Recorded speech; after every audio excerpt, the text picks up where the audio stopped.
Bonjour, tout le monde va bien? This is the first of 4 videos about how to ask questions in French.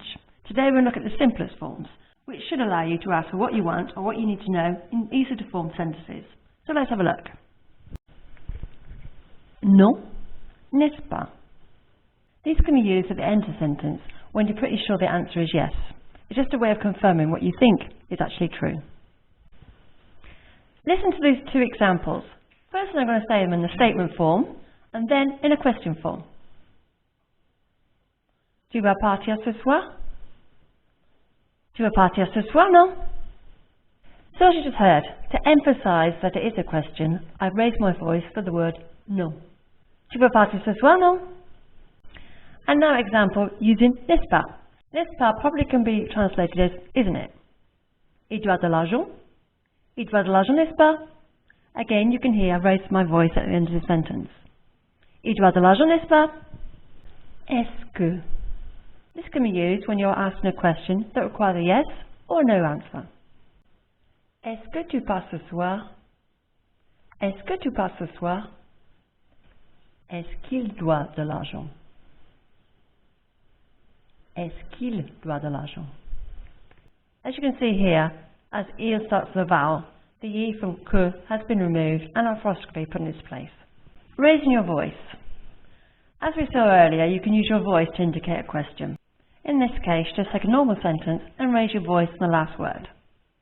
Tu vas partir ce soir? Tu vas partir ce soir?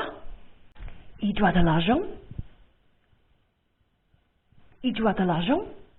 Inversion. Another way of forming a question is by inverting the subject pronoun and the verb.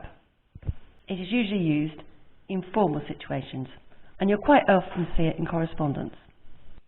As you can see in the example, a hyphen is put between the verb and the subject pronoun. Vas-tu partir ce soir? Vas-tu partir ce soir? Doit-il de l'argent? Doit-il de l'argent? As you just heard, the T in doit is pronounced because il starts with a vowel. Doit-il de l'argent? When using inversion with words that end in a vowel and the subject pronouns il, elle, on, a T is put in between the verb and the subject pronoun just to ease pronunciation. A-t-elle un vélo? A-t-il un vélo? A-t-on un vélo? So let's look at the full forms together. Est-ce que tu viens avec nous? Tu viens avec nous, non? Viens-tu avec nous? Tu viens avec nous? Est-ce que tu viens avec nous? Tu viens avec nous, non? Viens-tu avec nous? Tu viens avec nous? So let's look at some practical examples. Firstly, how to ask for a table in a restaurant. Vous avez une table pour 4 personnes? Est-ce que vous avez une table pour 4 personnes? Avez-vous une table pour 4 personnes? And now, how to ask for a room in a hotel. Vous avez une chambre pour cette nuit? Est-ce que vous avez une chambre pour cette nuit? Avez-vous une chambre pour cette nuit?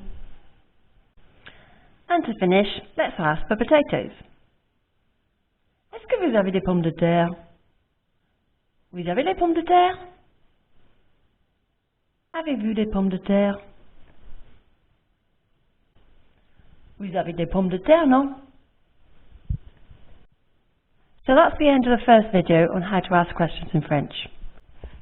If you'd like to test what you just learned, go to my homepage, click on the Facebook link and go to the albums. Come back next time. Take care. À bientôt.